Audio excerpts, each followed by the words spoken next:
So,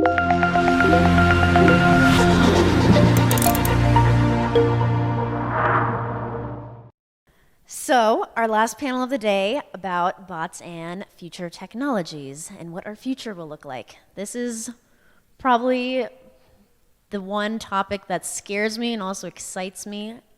And I'm always thinking about it, so I'm really excited for us to talk about this because there's a lot to talk about, although I know we're short on time. So I'm going to try to keep it short and sweet. But before we get started, please introduce yourselves. Just let us know your name and where you are from, aka your company. Hi, everyone. I'm Alexander Seegers. I'm with Botcopy. I handle all the UX design and development and pretty much just build conversational brand identities. Hi, my name is Beerud Sheth. I'm the founder and CEO of Gupshup. We are a leading messaging and chatbot platform. A lot of business in Asia, but I'm based here locally in the Bay Area.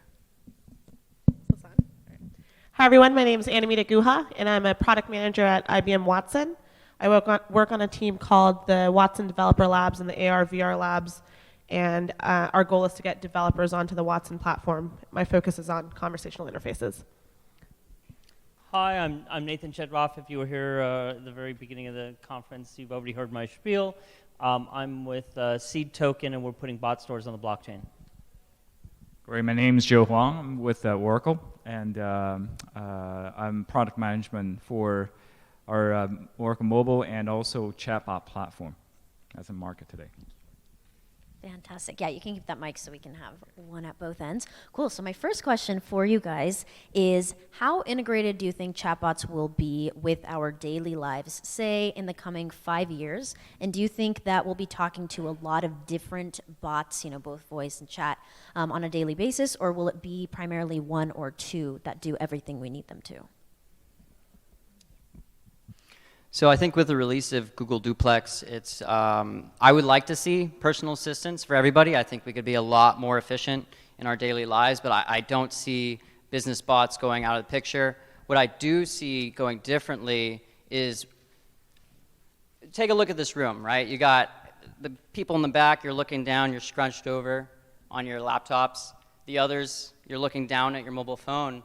Our bodies are supposed to be standing up straight, our heads up, and yet we're going unnaturally against what we're supposed to be doing. And I think there's going to be an inflection point. I think that we are currently adapting to our technology rather than having our technology adapt to us. So I think the way that we're going to be utilizing this technology is going to be very different. I don't think bots are going to go away. But I do see emergence of the senses. You take a look at somebody who enters a store, wants to buy some clothing. It's not enough just to go and see the article of clothing. You actually want to touch it, you want to feel it, you want to understand how it's actually going to affect your daily life. I think a lot of these sensors are going to come into play with bots in the future, but there's going to be a lot more integration between these bots, and personally, I would love to have my own Jarvis. So you're saying that these technologies are going to prevent us from becoming little T-Rexes, right? Yeah, pretty much. I think that everywhere that you have a profile on the internet is going to be a bot, and hopefully that bot's somewhat semi-autonomous. And then everywhere you have a service is also going to be a bot. So you're going to be interacting with lots and lots of bots in your life. That's okay. We're used to interacting with lots of different kinds of people. As far as whether it's a few bots or a lot of bots, my fear is that it's a few bots. It's a handful of bots by some big companies. My desire is to make sure that it's a lot of different bots. And I think the desire of any company with a brand that's worth anything would also like their bot, their brand, to be evident in their bot, and that they keep the customer relationship as opposed to running it all through some, one of a handful of big companies, because that would kind of be a disaster for them. Yeah. Where I stand right now is, I think as they say, we sort of overestimate the short term, underestimate the long term. And over the last couple of years, anybody who's been in the bot ecosystem sort of knows the hype cycle has sort of ebbed and flowed. And it's really hard to see right now where, people have been talking about bots for a long time, and where are they, and why don't we see them more prevalent and so on. So I don't want to get bogged down, but there's still some structural issues, the right channel and how the discoverability and many other things discussed. But leaving that aside, if you can look a few years out far enough away, I do see that literally any computing interface will be a conversational interface. There will be a proliferation of bots because it's the most natural, intuitive thing. People like to talk like people, and the ultimate way, so far people have behaved like computers, but now if you get computers to behave like humans, then it's really just lots and lots of bots for everything we want to do. And instead of us having to deal with thousands and millions of bots, maybe we just have a bot assistant, a Jarvis, if you will, that can do everything for you and find a bot when you need one and maybe talk to other bots and get the answers when it doesn't know the answer and so on. So it's literally like your personal assistant who then is your interface to all the other bots out there and so on, which enables inter-bot communication, enables a lot of different things. So I think, the possibility is endless. Yeah.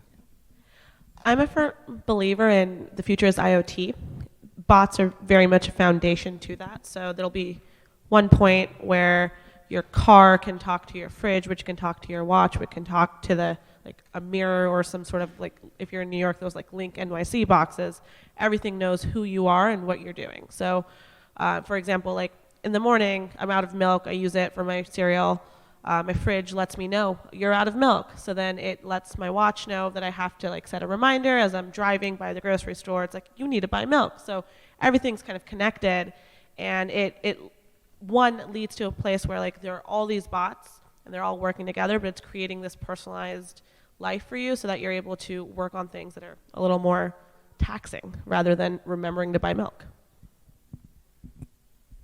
Yeah, so I think I agree with that point. And especially, I think we're getting to a point where pretty soon we're going to be, everyone heard of app fatigue, right, with mobile app.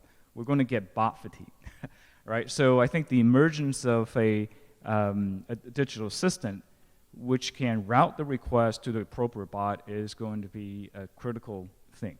That's number one. Number two, how pervasive bot will be in the next 3 or 5 years in our life is going to depend on how well the bot is able to tap into the back-end applications and data that we all need to interact with in our daily lives. Work for company, file expense reports, or time sheets, or look up, I'm a salesperson, look up opportunity. How well can that bot not only be able to interact with the back-end system, then be able to initiate a conversation with you? Just like mobile apps, the one you use the most often is the one that keeps giving you push notifications. It's going to be the bot that's going to initiate a conversation with you.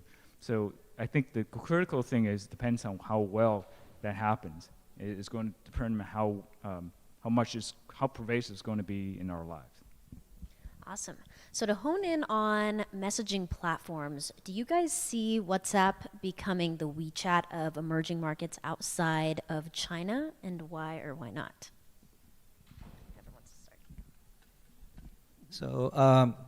So firstly, we are one of the 3 or 4 global partners of WhatsApp in terms of enabling enterprises to link and connect to WhatsApp.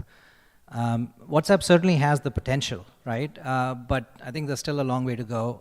WhatsApp, for very valid and justifiable reasons, is very concerned about spam, about opening up what is primarily a P2P channel to a B2C communication channel. They're still trying to figure out how consumers react to a ton of enterprise messages inside their personal inbox.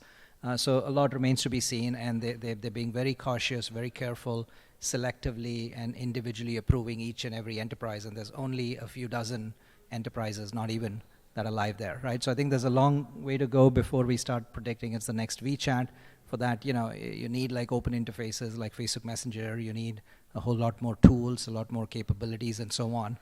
But it certainly it's one of the few channels that has the potential because it's truly ubiquitous in many parts of the world, if not everywhere. And I think we'll just have to find out and how consumers react and so on. So maybe I'll chime in.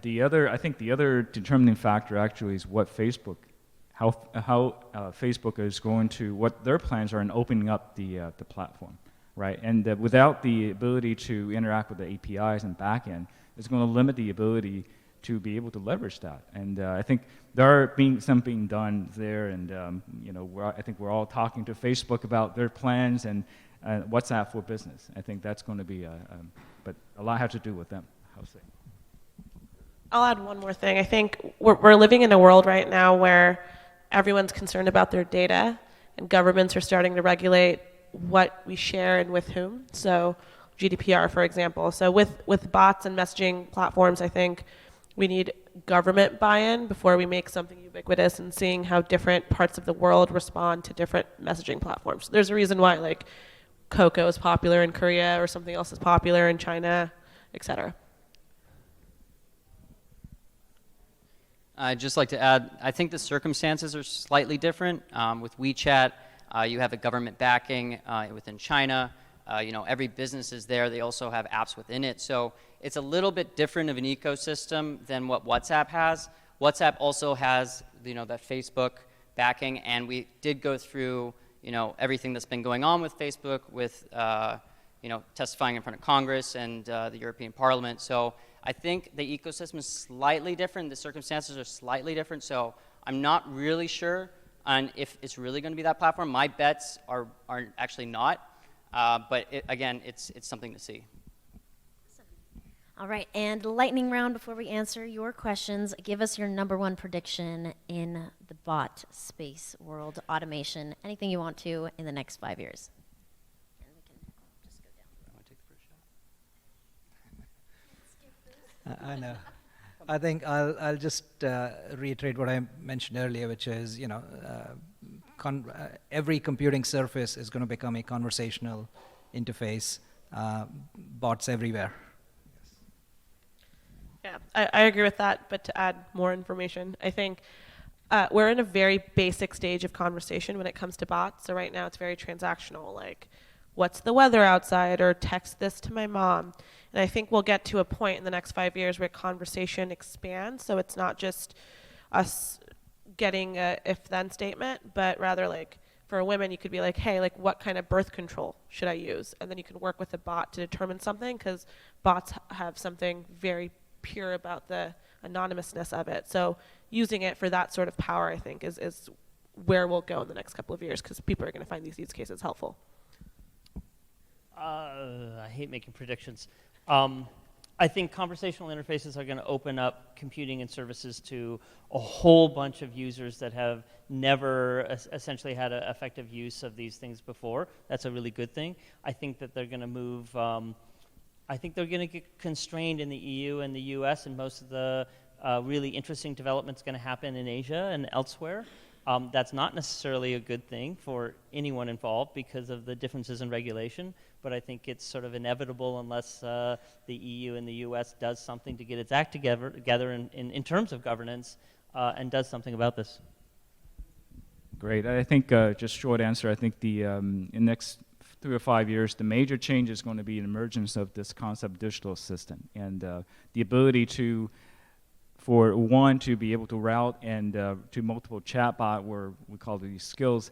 Not only that, but also be able to tap into, more importantly, the back-end applications logic and analytics to be able to make predictive functions. So, for example, we all, a manager all go through all kinds of approvals. So we really have the data and the analytics to understand the approval patterns. The trick is going to be in the next 5 years, these digital assistant or chatbot is able to leverage these predictive patterns and then automatically perform these tasks for you and just tells you, oh, by the way, you have 5 approvals, they're done. And to be a real digital assistant, I think that's going to be the value going forward for a conversational user interface, is to be able to tap into that predictive AI, true AI capability in the back end. I would say that Amazon, they're thinking about this next 3 to 5 years with their .bot domains. How are users going to actually interact with business? Are they going to choose the website, or are they going to choose the bot? If the bot is just as efficient or more efficient than the website, are users naturally going to convert over because it's a more natural experience to them?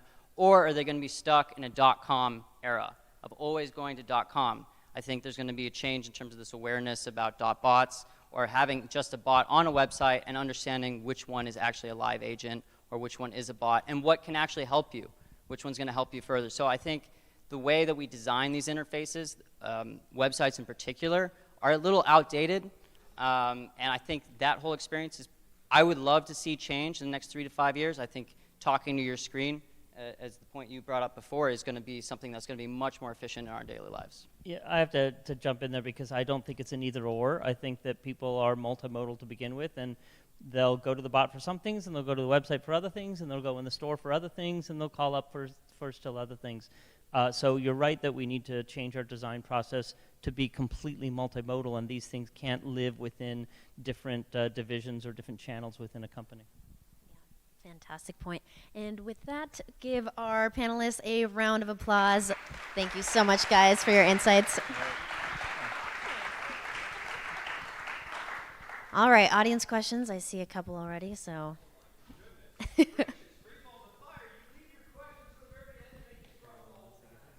Let's play a game called Pass the Mic. Ready?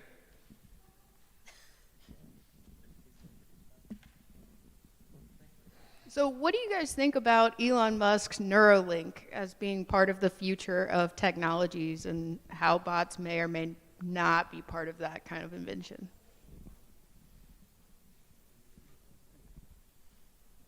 You good? I can do it too. Okay. Are you talking about risks of AI? That's I what think he's so, yeah, just in general. Just curious So I about think, your I mean, to me, like literally every technology forever has had good and bad use cases depending on who's deploying them and using them for what purpose. And I think I'm less concerned about, let's say, AI versus humans or bots versus humans than I am about good people and good bots versus bad people and bad bots, right? So you're going to have the same thing and you'll have different people. I mean, so if you think about it, so long as there are more good bots than bad bots will be fine, because that's how this mutually assured destruction of the human race or nuclear weapons has survived, or even blockchain, right? Which fundamentally is just the only security in there is that there are more good computers or good miners than there are bad miners. And ultimately that's the only sort of reliable predictor, because you never know what any one president or political leader or anyone might do. And so long as the only deterrent is if there's one bad person, one bad actor, the others will all turn to protect and defend, kind of thing. So I'm not as concerned. I mean, so this argument about it could be used for bad is not an argument to not have technology. Let there be more technology, more advances in AI. People will find good use cases, they'll find bad use cases, and we'll still be fine, I think. I hate to be the pessimist here, but I'm actually worried about the good people and the good bots, because we do a lot of things inadvertently without really thinking about them. Nobody at Google intended their search engine to classify people of color as gorillas, but it still happened, right? So I think that we need to work really hard to remind ourselves this isn't about technology. It's never been about technology. We need to constantly figure out how to make these technologies more humane and more human all the time. And the biases I think we're starting to talk about is just race, socioeconomic class, gender, but AI bias goes very, very broad. Like if you're taking visual recognition-esque pictures, it could go as far as lighting. Like everything makes a difference. There's like 40,000 things that can make a difference. And if you're not thinking about them as you're training your models, your neural nets, or whatever you're doing, then it's going to be an inherent biased system. Right, I think there's going to be, you're going to be building these bots, but you're also going to have to train the biases that live within that bot. If you were to take a data sample of just crime, for instance, and were to feed into a bot, it might have its own outcome, but you haven't taught the context of that data set as to why these things have occurred. Socioeconomic status, poverty, resources, government resources that were there. So it's just as much as the good people, I think, actually wrangling, right, our human condition, what we want these bots to do, the biases, and putting ourselves in other people's shoes, actually being empathetic, how another person might feel or how that might actually affect them, because you could be designing just for your own environment, just for your own world. And really, your bot could be most used for people with an entirely different situation. So I think that bias training is going to be very important in the future. Right now, I wouldn't necessarily worry about it. I'm not worrying about it, but I think for more advanced AI projects, or if you're really going deep into machine learning, to train these algorithms is really going to be critical. Yeah, I think one just quick thing is I think it comes down to whether, I think maybe I'm being a little pessimistic, but I think I really see in the future that sort of two classes of people emerging. One is the one who actually trains the bot, who can master the bot. Just like, okay, we're all very savvy with mobile devices and all that. So there are people who are not very well educated. So the trick to the future is whether you can equalize, make everyone, I don't know, it's possible an expert, but and avoid having two classes of people who controls the bot, can train the bot, and then another class that just being controlled by the bot. There's actually a big trend happening right now in transparency in AI. So people are releasing their algorithms saying, like, this is actually how we trained it, and this is why, and these are the models that we use, so that it helps everyone come together and say, that was right or that's not right. Because we're all kind of in this together. And if we're able to work towards a common future, I think we'll be able to eliminate that AI bias. I'm biased, but that sounds like we should applause for that. That was a great set of answers. And here's another great question. Thank you so much for the great content. Now, I've been hearing a few things about domain specificity since morning, that you have to train your bot for a specific domain. You have to design your use cases for a specific domain. It's symptoms specific if you're in healthcare, pathology specific, or use case specific if you're in, let's say, financial services. With that in mind, that you have to put the customer in the center of your world, and sometimes the customer wants to type. Sometimes she's drinking her glass of wine and wants to talk to her Alexa, or sometimes she feels easier to tap on a button. With that in mind, do you see that messaging platforms are going to be relevant in near future, or chatbots are going to be available pretty much on any and every device? Yeah, I can go into this a little bit because this is a question I get pretty often about, like, well, one, people have somewhat of a clouded understanding of what use cases work well with voice and what works well with chat. And to answer your question, in my opinion, I think that chatbots are messaging, seeing a visual chat will pretty much always be necessary because, for example, with e-commerce, say that you're discovering a new company and you want to browse through all their products. Well, you don't want to hear Alexa ramble on for 5 minutes about everything that they have. And so that's where a chat interface would be a lot better so that you can actually visually see it. And like Audrey said earlier, you wouldn't buy a new pair of shoes on Alexa, at least right now, because you have no idea what they would look like. So there are different use cases like that where the discoverability as well as the variety of the conversation and what the offers actually are from the business who is building the bot, those are going to be the factors that depend, or rather that result in whether something will work well with voice or chat. And that's just what I've realized. Yeah, I would add that Apple's a really good model here. They were one of the first companies to tie all their channels and their data between all their channels together so that you could go on the website, purchase something, walk in the store moments later, and actually pick it up, call them on the phone, etc. I think that the model here is humans, right? When you're dealing with someone with multiple personalities, it's really hard to learn to trust them, right? It's going to be a lot of work for companies to tie all these channels together so that they're coherent, but that is the model that I think that everyone wants, and I think that's the only successful solution. I have a mic. A lot of people have been talking today about the value of conversational interfaces. Don't you find it silly to talk to screens and gadgets about everyday tasks? And don't you find that the value of conversational interface can be a little bit over-exaggerated? Don't you find it silly to talk to people about a lot of these things? No, I don't, but actually talking to a screen or a gadget can look a little bit. Don't you think so?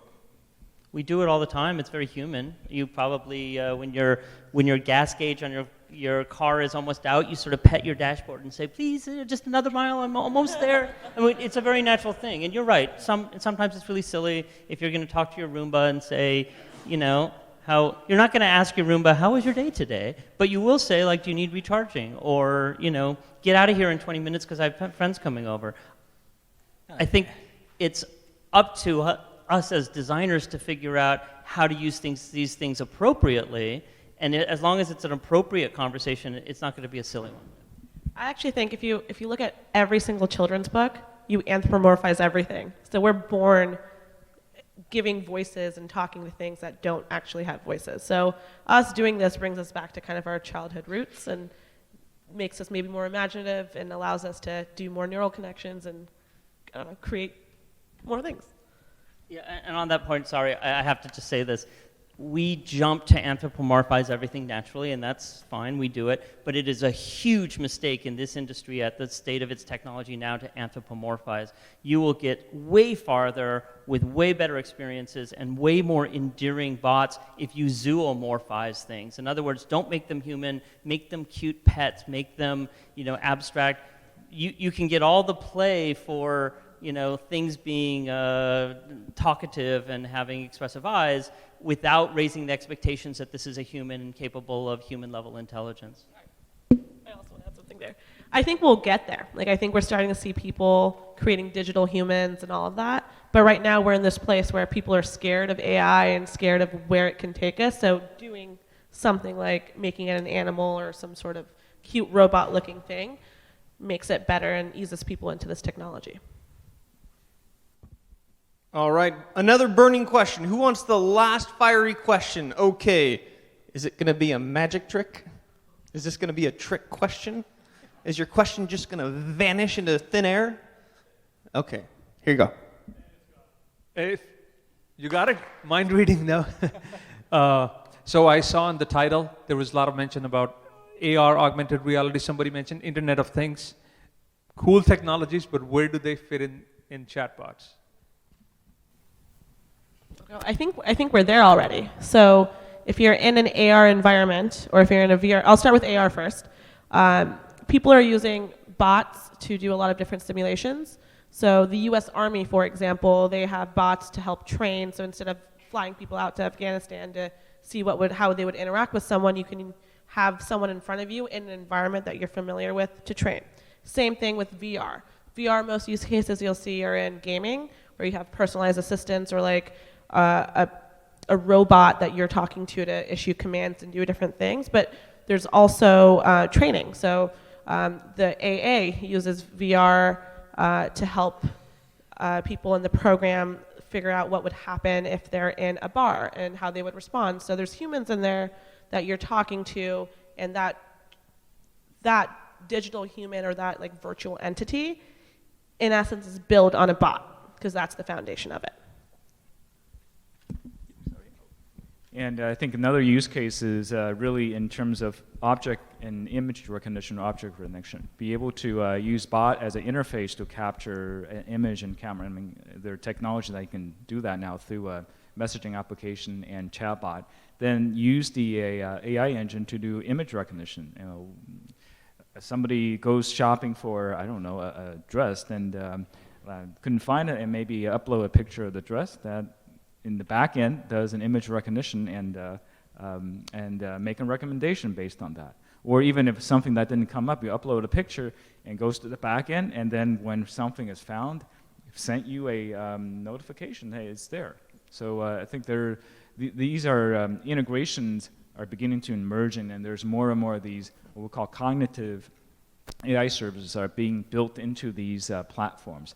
I think we're seeing more of that. Yeah, and if I can just add to it, AR, VR, if anything, will dramatically accelerate the adoption of conversational interfaces. Meaning, in the real world, right, there's lots of people, and then maybe we'll have a few bots. But once you get into an AR, VR world, you're starting with a virtual world where everything is a virtual character, which is just very naturally amenable to making everything a conversational interface. And it could be a pet, it could be a human, could be a character, and so on, right? So suddenly, it's more natural an environment for that. And I think blockchain was mentioned there. I think that's an enabler for identity, and I know you guys are working on it as well, but I think that'll enable the auditing, verification, authentication of bots, and so on. But these are all enabling tools that accelerate bots and conversational interfaces a lot more.